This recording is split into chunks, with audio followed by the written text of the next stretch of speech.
Ken, first give me your reaction to what we've heard from Director Wray so far.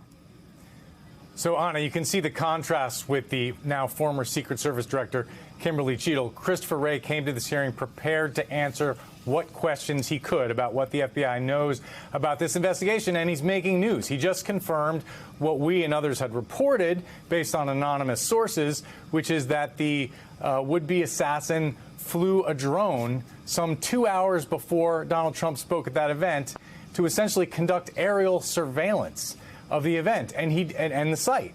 And he's unable to answer questions about exactly what counter-drone capabilities the Secret Service had on hand, how that was allowed to happen. That's still a mystery. He doesn't have all the answers, particularly about what the Secret Service did, but he is prepared, it looks like, to say what the FBI knows at this moment about the shooter, his motives, what happened. He also revealed that although they found explosive devices in the shooter's car and they found a detonation device on his person, the FBI has tentatively concluded that those were not working bombs that he would have been able to detonate. But it just shows his aspirations for violence that day. And another important thing to point out, Anna, is that before Wray started speaking, Judiciary Chairman Jim Jordan laid out a detailed timeline of what he says happened in the minutes before and after the shooting. And while this timeline has been generally reported based on anonymous sources, it's significant that Jordan has laid it out publicly here based on what he says were FBI briefings. He said that at 6:09, the shooter was identified on the roof, meaning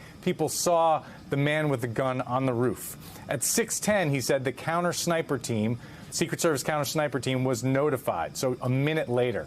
And then a minute after that, at 6:11, that's when the shooter fired several shots. And then 1 minute later, at 6:12, counter-sniper team took down the shooter.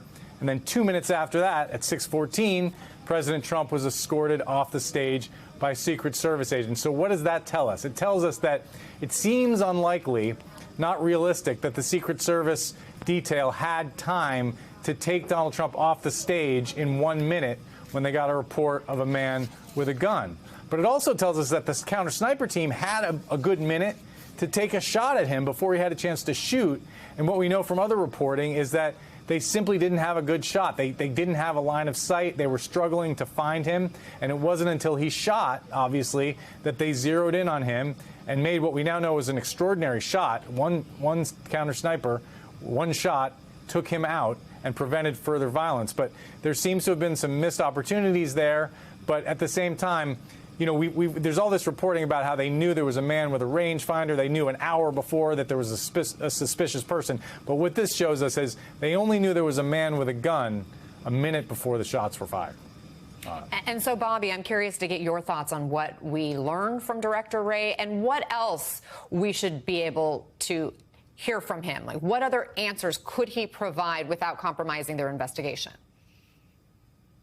Well, first of all, Anna, it was really nice to see how transparent he's being. He has confirmed several things in dark contrast to what we saw earlier this week with the Secret Service director. He confirmed that there were 8 cartridges found on that roof, which means Crooks got 8 shots off with his rifle. That's new. The drone, as Ken said, the drone is new, although he had the transmitter on him. The receivers in his car were turned in the off position, so they were operational, but he hadn't activated them so that they would be able to receive a signal if he sent it. So and the sophistication level of these devices, so he's being as transparent as he possibly can. I'm glad he's giving these answers. The American people and Congress are certainly deserve to hear this stuff, and so I'm glad he didn't come in with the standard ongoing investigation, can't talk. So he actually is being as transparent as he can when he wades into some areas where, we don't know yet or there's an interpretation yet to be had.